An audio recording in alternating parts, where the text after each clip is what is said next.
The first step in creating a data-bound form in an application is to create a data source. And the data source represents the data that you're going to be using in your application. And data sources can get their data from a number of places. It can be databases. So this is how you would do it in a two-tiered database application. The database could be on a server, SQL Server or Oracle. The database could be local on your computer. Maybe you're using SQL Server Express or Access. A data source can get its data from web services, and you can also get data from objects, and this is how you would build an n-tiered database application. And the objects that retrieve the data can be classes in the project or in the solution, or they can be external assemblies. In this section, we're going to focus on the two-tiered database applications. To create a data source, you'll use the Data Source Configuration Wizard. And that wizard walks you through the steps of creating a data source. The first thing you're going to do is specify where the application will get its data from. Then you're going to create a connection to that data source, again, whether it's SQL Server or objects or what have you. You can save the connection string in the project's application configuration file, which makes it reusable. And then you'll select the database objects you want to use. Tables, could be views. After you've done that, the objects you selected appear in the Data Sources window. So if you select 3 tables, you'll have 3 tables in the Data Sources window. Each table in your data source is represented as a node in the Data Sources window, and related tables appear as columns in the table they're related to. So for example, if you have orders and order details, you'll see the orders table and the order details table, but if you then expand the order tables node, you'll see the orders table as a column there, indicating the one-to-many relationship between orders and order details. Well, you now have your data source, so the next thing you'll do is create a data-bound form. And the easiest way to do that is to use the Data Sources window. You can drag a table from the Data Sources window onto the form, and you can choose to create either a grid or individual controls.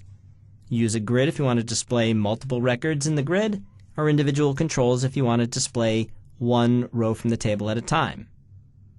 You can also drag an individual column and specify what control to create. If it's an ID, you might create a label. For most of the data, you'll use a text box. If it's a date field, you can use a date picker. So you can drag data from the Data Sources window onto the form to create a data-bound form. Let's go see how. I'm in Visual Studio and I want to create a data application from scratch. So I'll click the New Project button and I'm going to name this Data Binding Techniques. And I'm going to display products in this form, so I'll change the text to products. And my personal preference, I like all my forms to have their start position to center screen. Okay, so now what I need to do is create a data source and specify where the data is coming from. So I'll select Data, add New Data Source, and this brings up the Data Source Configuration Wizard, and that's going to walk me through creating a data source step by step. Well, the first question is, where's the application getting its data from?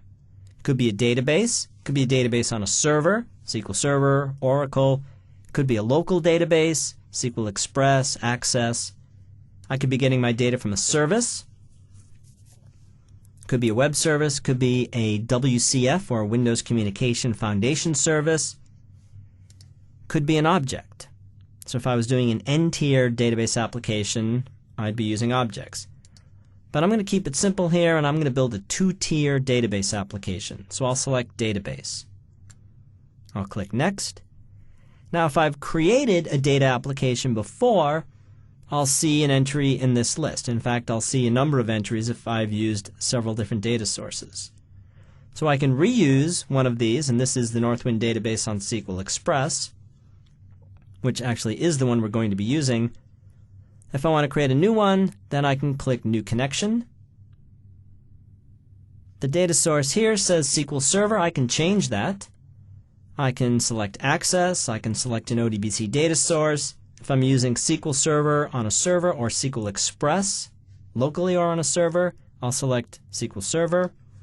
SQL Server Compact 3.5 is a new local database that ships with Visual Studio 2008. One of the benefits of SQL Express is that you can attach to a database file. So if I have the file northwind.mdf on my computer, I can just attach at runtime. I don't have to attach in the SQL Management Studio.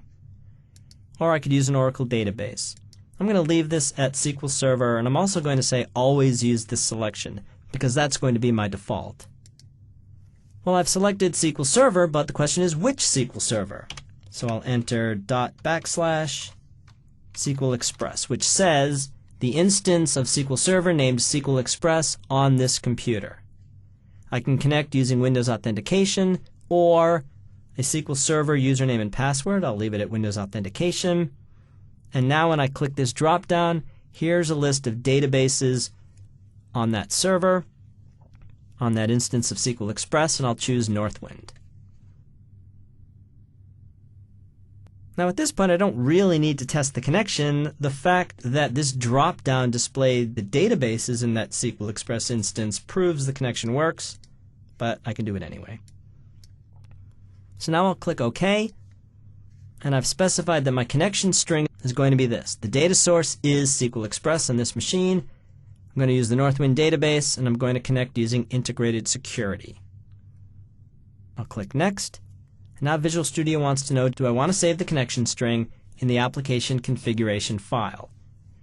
And I'll leave this as yes. And that's a very good idea to leave this as yes, because what that means is that the app.config file contains this connection string.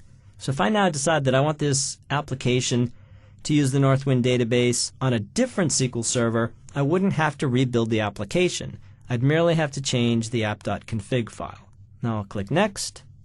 And now Visual Studio is going to ask the SQL Server database, which objects do you contain? Tables, views, stored procedures. They're all capable of returning data, and I can build data sources on all of them.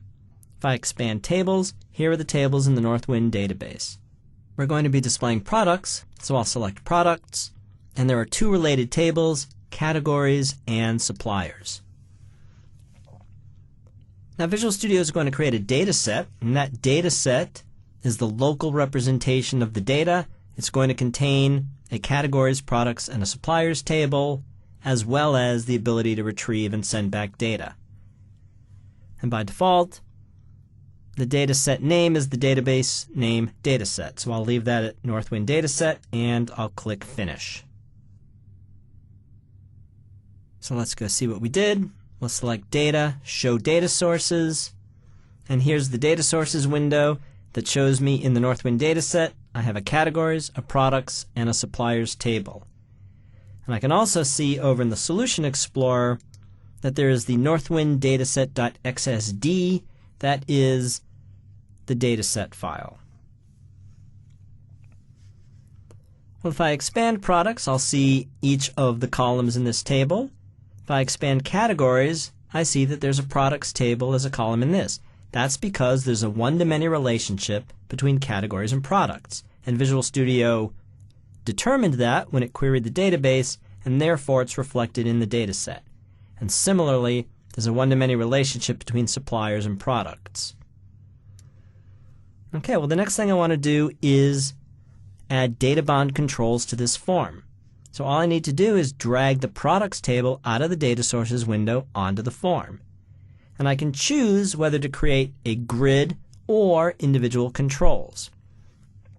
If I want to see all of the products in the grid, I could leave this at Data Grid View. I want to see one at a time, so I'll change it to Details, and then I'll drag products onto the form. And Visual Studio then creates data bond controls for each of the columns in the form. It creates a tool strip that gives me the ability to navigate around, add, delete, and save products, and then it adds some components in the component tray, and we'll look at those later. I'll make a few cosmetic changes to this. I'll make product name a little bigger, quantity per unit a little bigger, the price and these numbers are a little bit smaller, And I don't really need a discontinued label and then a checkbox that says checkbox 1. So I'm going to change the text of this text box to discontinued, and then I don't need this label. Well, that's it. That's really all I want to do. I'll save this, and then I'll run this.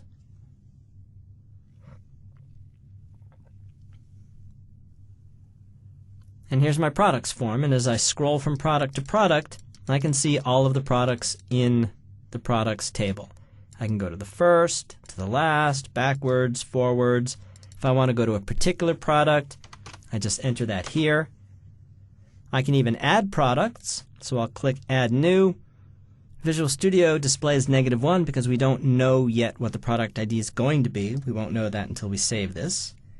The product name, let's say Meatloaf Ripple Ice Cream. Supplier, I don't know the suppliers off the top of my head. In a later section, we'll display them in a drop-down list, but for now I just know that anything between 1 and 29 will work.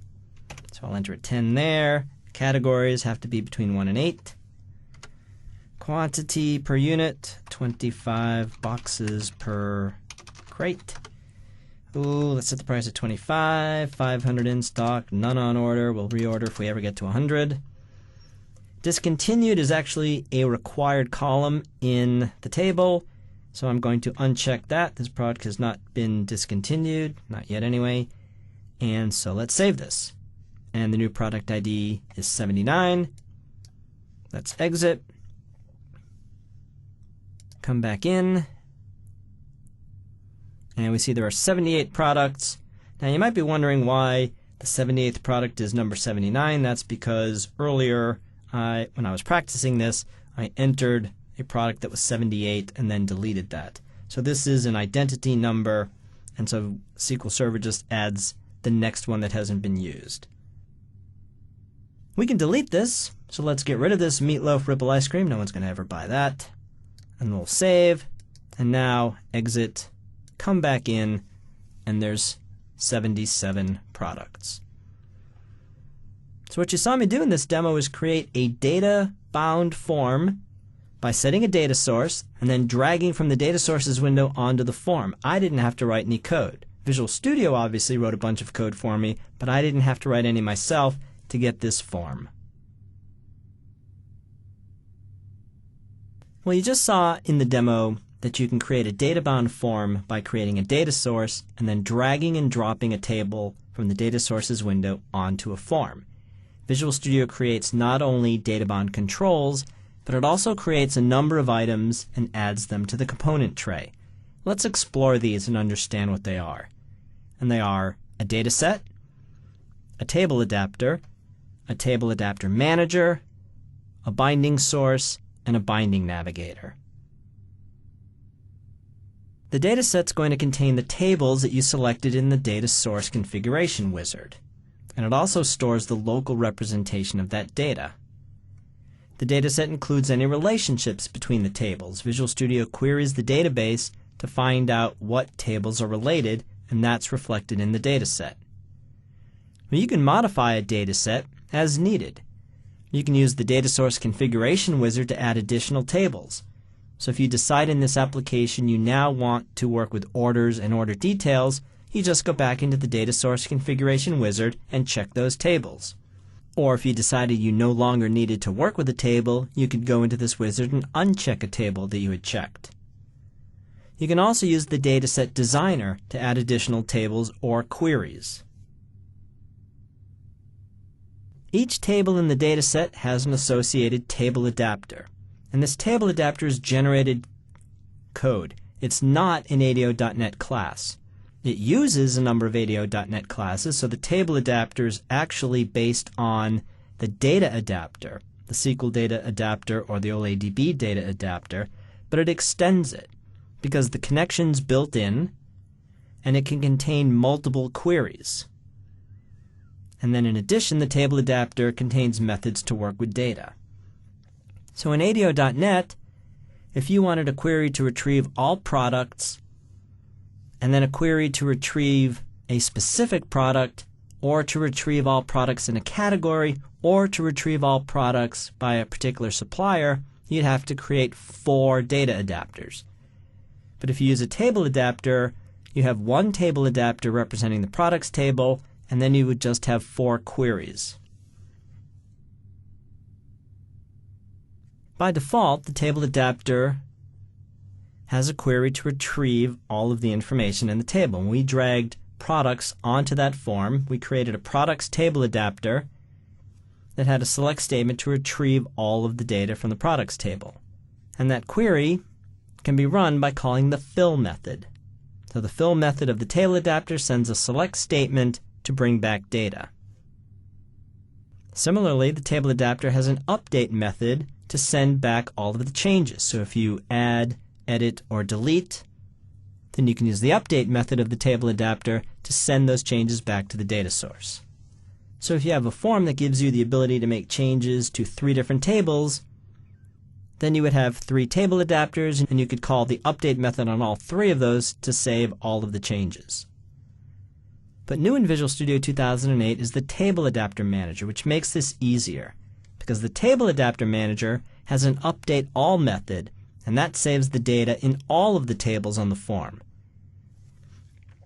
So it calls the update method of each table adapter associated with any table that has changed data, rather than you having to do that. So you would typically use update all rather than the update method for any individual table adapter. The Table Adapter Manager also has the benefit of enforcing referential integrity. And we'll take a closer look at that in a later section. The binding source component simplifies the data binding of controls on a form to data. And you can think of it basically as an intermediary between the controls on the form and the underlying data. So you would typically have a binding source component for each table represented on the form, and the data source property identifies the data set containing the data, the Northwind data set in our example, and the data member property identifies the table that this binding source component is working with.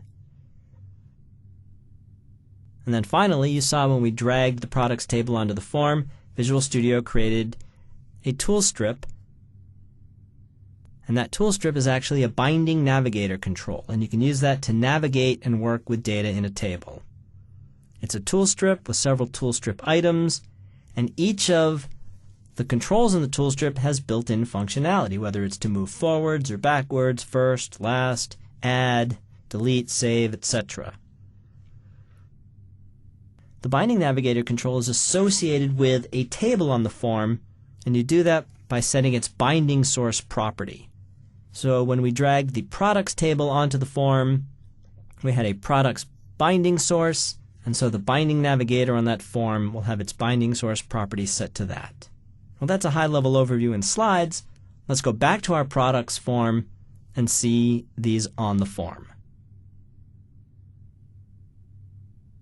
So here's the products form that we created in the previous demo, and down here in the components tray are the things that Visual Studio added to the form when I dragged the products table onto the form. The first thing that's created is an instance of the Northwind dataset, and that dataset is here.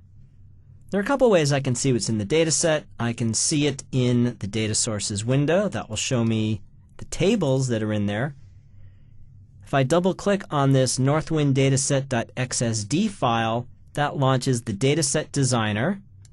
Let me clear up a little bit of space here, which shows me the tables and the table adapters, and then also the relationships. So there's a one-to-many relationship between categories and products, and this is defined in the Northwind database. So if I select this relationship, FK Products Categories, and I double-click on this, I can see the one-to-many relationship between categories and products based on the category ID. And I can see that this relationship expresses the relation, and therefore I would automatically see in my form a one-to-many relationship. We'll explore that later on. If I want to, I can add tables to this database. I can right-click and choose Add Table Adapter or Query. I could also go back into the Data Sources window and click Configure Dataset with Wizard. That will bring me back into the data source configuration wizard, and I can add or remove tables from here. Okay, let's go back to the form. There's a data set. There's also the products table adapter. And the products table adapter is responsible for bringing data down from the database and then sending it back. So let's again go into the dataset designer and look at the products table adapter. I'm also going to expand the properties window so we get a better sense of what's going on. The table adapter has a connection, and that connection is Northwind connection string. It's stored in the project. Here it is. And the table adapter has a select command, an update command, an insert command, and a delete command. The select command is this select statement, which is basically bring down everything from the products table. So when you drag and drop onto a form, you're going to bring down all of the data. So when you drag and drop a table from the data sources window to the form, you're by default going to bring down all of the data. Typically, you're not going to do that, and we'll see how to get around that a little bit later. Here's the update command that gets sent. If changes are made, here's the delete, here's the insert. And so for every table in this data set, there is a table adapter. And the fill method's going to pass the select command to the database. So tableadapter.fill will bring down data into the form. And that's called in the form's load. So I said that I didn't have to write any code, but Visual Studio wrote some for us. When the form loads, we call the fill method of the products table adapter, which sends that select statement to the database, and the results get stored in the products table. Now there's data in a table. We want to be able to display that on the form. That's what the binding source component is for. So products binding source has a data source property, which is the Northwind dataset, and the data member set to products. So after we run the tableadapter.fill, this binding source component takes the contents of that products table and displays it in the controls, and if we make any changes in the controls, sends that back to the products table, and then the table adapter manager could send that data back. And that's what happened when we clicked the Save button. Visual Studio wrote this code. We validate the last control we were in. Then we stop editing on the binding source. And then we call the updateAll method of the table adapter, which takes as a parameter the data set. And this sends back to the SQL Server database any changes we made, whether it was inserting, deleting, or updating. And then the final component is the binding navigator, which is this tool strip. It's associated with the products table because the binding source property is set to products binding source. So at this point, you have a good understanding of how you can use drag and drop data binding to build data applications. You create a data source, drag one or more tables out of the data sources window, and Visual Studio sets up the binding. It will set up the relationships, as we'll see later on. It'll write the basic code to retrieve data and the basic code to save data. It's a fair amount of things that you don't have to do.